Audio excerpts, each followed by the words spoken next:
Bonjour. Nous vivons un jour historique.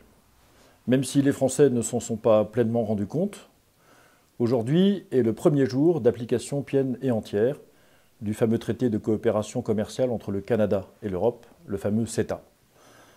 Ce traité fragilise l'économie française, il fragilise ses institutions, il fragilise notre agriculture et il met en cause un certain nombre de principes sur lesquels notre institution, notre vie sociale, nos traditions sont assis. Ce traité n'a fait l'objet d'aucune ratification ni par le peuple français, il n'a même pas été étudié par le Parlement. Il est entré en vigueur parce que l'Union européenne en a décidé ainsi, avec un mandat signé par la France il y a quelques années. Avec l'entrée en vigueur de ce traité, nous voyons se profiler le fameux TAFTA, le traité transatlantique de coopération, cette fois-ci avec les États-Unis, qui produira des effets encore pires sur notre économie et nos institutions. Et le discours d'Athènes d'Emmanuel Macron, il y a quelques jours, a bien dit, de manière cette fois explicite, l'orientation principale de sa politique, la souveraineté européenne et le multiculturalisme. Voilà ce qui attend la France de demain, voilà ce que Emmanuel Macron veut faire de notre pays. Bien sûr, son élection au printemps dernier et la désignation d'une nouvelle majorité à l'Assemblée nationale ont bouleversé la donne politique, ont percuté l'intégralité des partis politiques, et nous en voyons les résultats, y compris ces jours-ci. Bien sûr, le président de la République peut être salué pour l'attention qu'il porte au handicap, en parole pour l'instant. Son ministre de l'Éducation engage des choses intéressantes sur la réforme de l'éducation et de l'école primaire, en parole pour l'instant. Et tout cela mérite notre attention et pourquoi pas, le moment venu, notre soutien. Mais les orientations que je disais il y a quelques secondes, cette volonté de dissoudre la France dans un ensemble européen devenu un espace enfin ouvert, avec des guillemets, à toutes les forces du marché, tout cela réclame notre opposition politique de principe.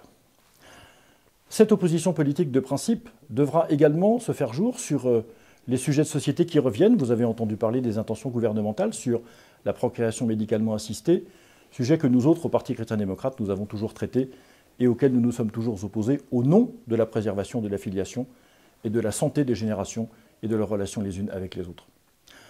C'est l'ensemble de ces considérations qui a motivé ma présence dimanche dernier à l'Université d'automne de Debout la France et de Nicolas Dupont-Aignan. Ce que nous sommes en train d'essayer de mettre en œuvre, c'est simplement la réunion de personnes de bonne volonté qui partagent avec nous la volonté de ne pas laisser l'islam proliférer et d'une certaine manière l'islam agressif nous voler notre culture. C'est de ne pas laisser se dissoudre la souveraineté et l'indépendance nationale dans un ensemble européen informe. C'est de devoir contrôler les flux migratoires, même s'il faut par ailleurs traiter dignement tous les migrants qui sont sur notre sol. C'est de ne pas voir se dissoudre la culture française. C'est d'humaniser le travail et défendre ce qu'il est convenu d'appeler désormais l'écologie humaine. Il y a une majorité de Français très grande qui est d'accord sur l'ensemble de ces orientations. Nous avons considéré avec Nicolas Dupont-Aignan que notre responsabilité consiste à organiser l'offre politique qui permettrait enfin à tous ces Français de s'exprimer, de choisir leurs représentants pour que cette politique-là soit conduite à la tête de l'État. Les Français en sont empêchés à cause de l'éclatement des formations politiques, de leurs rivalités, de leurs oppositions et une mise en scène médiatique qui empêche au fond leur expression libre, pleine et entière. L'ambition que nous portons avec Nicolas Dupont-Aignan et tous ceux qui viendront bien nous rejoindre dans cette intention, d'où qu'ils viennent, c'est justement de structurer cette offre, de lui donner un corps, un contenu, une expression politique et, si le ciel le veut, des victoires électorales dans l'avenir. Je vous invite à participer à cette opération, en réfléchissant, en travaillant, en parlant autour de vous, en nous rejoignant si vous le pouvez, et en participant au-delà à ce que nous mettrons en place, d'abord avec Debout la France, et puis ultérieurement avec d'autres personnes, et le cas échéant d'autres formations politiques. Nous ne travaillons pas à la refondation ou à l'union des droites. La droite française, pour moi, n'a aucun intérêt. Elle n'est pas le sujet. Notre sujet, c'est le redressement de la France.